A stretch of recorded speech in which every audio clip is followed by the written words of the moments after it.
Halo semua, tutorial kali ini akan menjelaskan kepada kalian tentang pengaturan pesanan isi pos. Saat kita memproses pesanan, bisa melakukan pengaturan pesanan. Langkah pemrosesan pesanan sederhana. Selanjutnya, akan memperkenalkan pada kalian tentang pengaturan alamat penjemputan. Pertama, kita harus membuka isi pos ERP. Masuk ke akun isi pos. Setelah masuk, kita klik pesanan, pilih alamat penjemputan. Saat ini, alamat penjemputan mendukung platform Shopee dan Aku-Laku. Ketika pengaturan pesanan memilih metode pick up, akan secara otomatis menggunakan alamat penjemputan default dan menampilkan alamat pada slip pengiriman. Saat ini, halaman akan menampilkan platform Shopee dan Aku-Laku, nama semua toko situs, dan alamat pengiriman default. Kita bisa klik di sebelah kanan untuk pengaturan alamat default. Alamat di sini akan disinkronkan ke alamat yang dimasukkan di backend Shopee.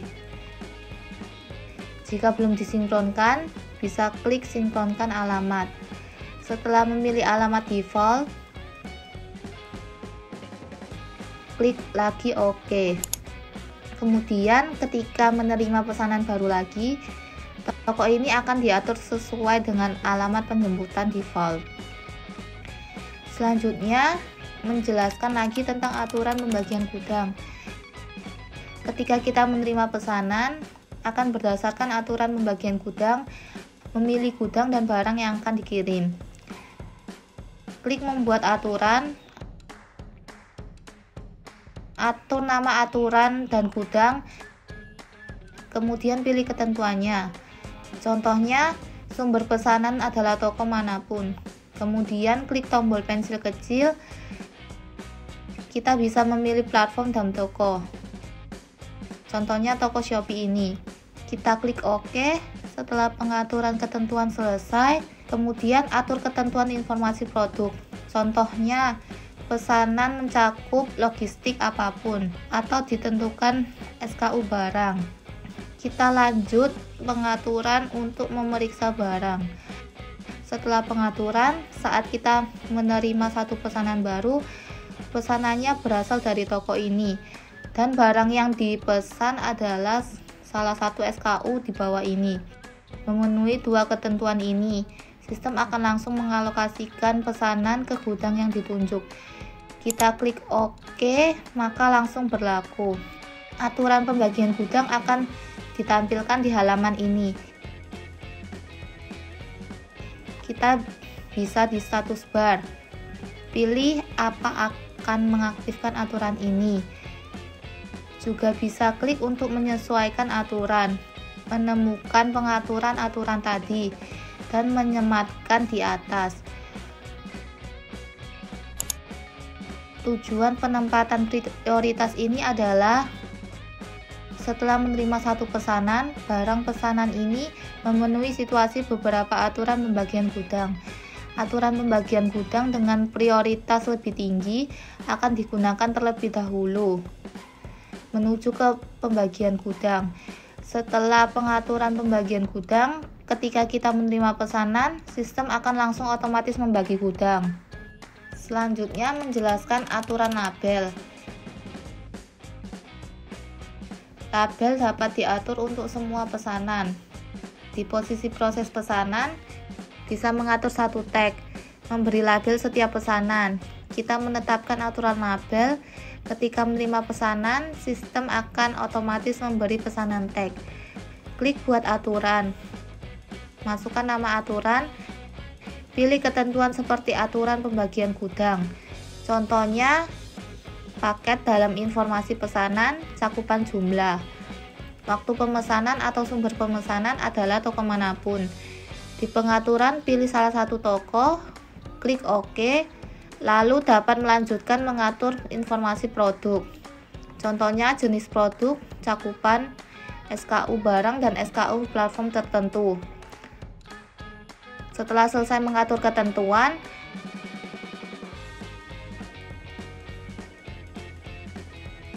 saat situasi memenuhi dua ketentuan, Pesanan dapat diberi tag secara otomatis. Masih bisa klik pengaturan tag untuk menambah tag atau mengedit konten tag. Masih bisa mengatur keterangan lokal dan keterangan pedagang. Kemudian klik OK. Demikian pula aturan tag juga bisa mengubah urutan. Ketika menerima pesanan, jika konten pesanan memenuhi beberapa ketentuan, juga menurut aturan prioritas tinggi. Menuju label tag, yang perlu diperhatikan adalah satu pesanan paling banyak bisa memiliki 10 aturan label. Di software lain atau back-end pemisahan pesanan, sinkronisasi ke isi BOS tidak akan memicu aturan tag. Aturan baru atau aktifkan lagi dalam keadaan ini. Aturan hanya berlaku untuk pesanan baru, tidak akan berlaku untuk pesanan sebelumnya. Selanjutnya, menjelaskan pengaturan logistik. Tujuan dari pengaturan logistik, contohnya seperti TikTok, Shopee, dan Akulaku. Semua mendukung pengaturan logistik online. Kita klik label ini untuk memilih logistik yang sesuai. Klik edit, pilih metode pengumpulan pesanan di jendela pop-up. Ketika mengatur metode pengumpulan, ketika kita memproses pesanan, tidak perlu di setiap pesanan semua metode pengumpulan telah diatur. Penjual dapat memilih berdasarkan platform tempat beroperasi. Ada juga pengaturan eksekusi logistik di atas konten pengaturan logistik. Selanjutnya kita lanjut menjelaskan pengaturan otomatis. Ketika kita memproses pesanan, jika pesanan ini memenuhi ketentuan pengiriman barang, bisa melakukan pengaturan. Lalu jika kita mengatur pengaturan otomatis, sistem bisa langsung berdasarkan aturan otomatis mengatur pesanan. Tidak perlu tenaga kerja untuk operasional manual. Klik membuat aturan, masukkan nama aturan, gudang, pengiriman, barang, toko, dan metode logistik.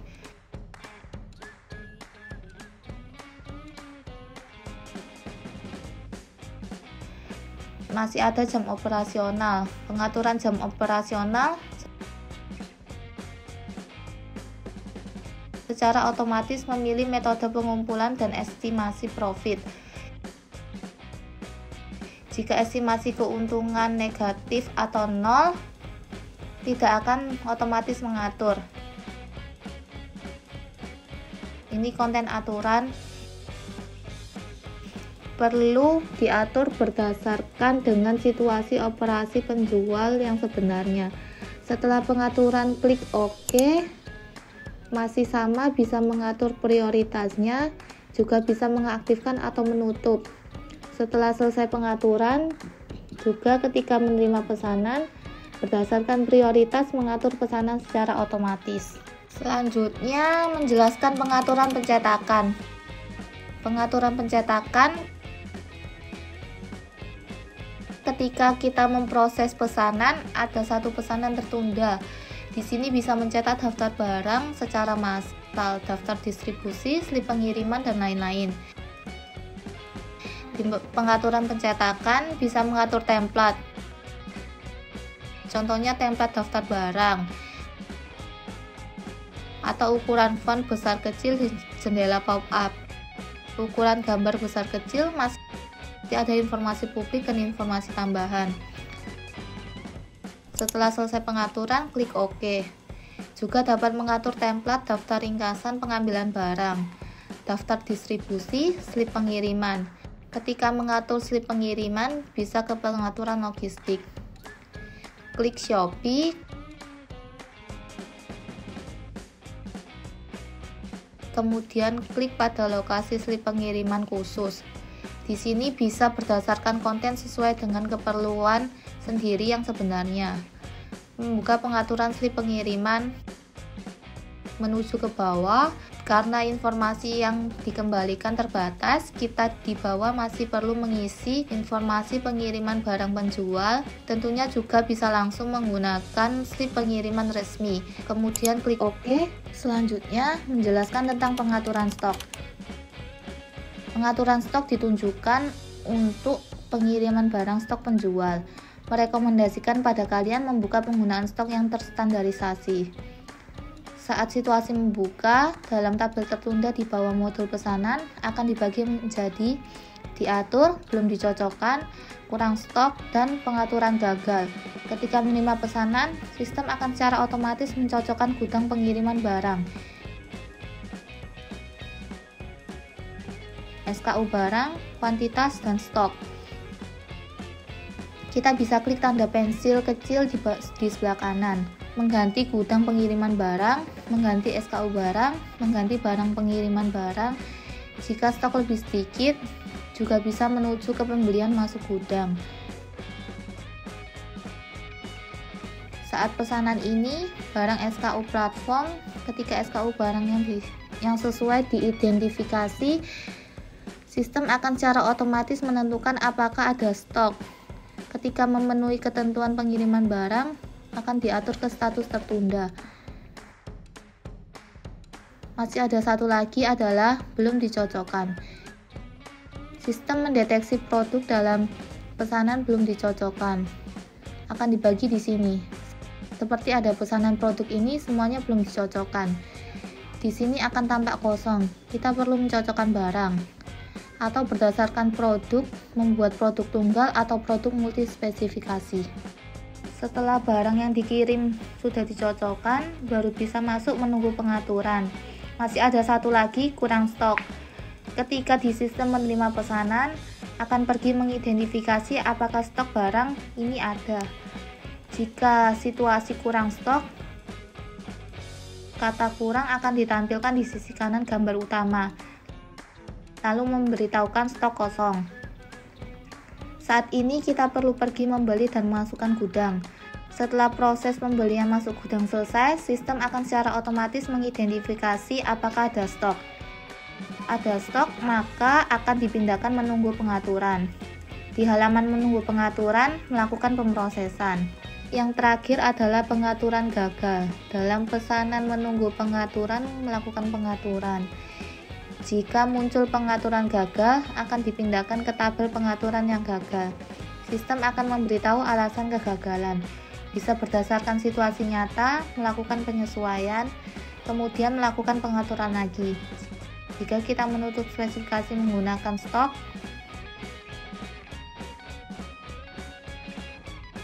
dalam status pemrosesan tertunda, hanya akan terbagi menjadi pengaturan tertunda dan pengaturan gagal. Tidak akan secara otomatis mengidentifikasi apakah ada kecocokan, apakah ada stok. Setelah menerima pesanan, kita perlu mencocokkan secara manual. Gudang pengiriman barang, SKU barang, kuantitas keluar gudang, dan lain-lain. Selanjutnya menjelaskan pengaturan proses. Saat ini pengaturan proses hanya berlaku untuk pesanan penjemputan dari rumah ke rumah di Shopee. Jika pesanan belum memilih waktu penjemputan, akan berdasarkan pada konten yang kita pilih, otomatis mengatur waktu penjemputan barang. Jika sudah diatur waktu penjemputan barang, pengaturan otomatis di sini tidak berlaku. Ini dipilih secara langsung berdasarkan situasi sebenarnya dari pedagang. Di atas adalah konten tutorial pengaturan pesanan.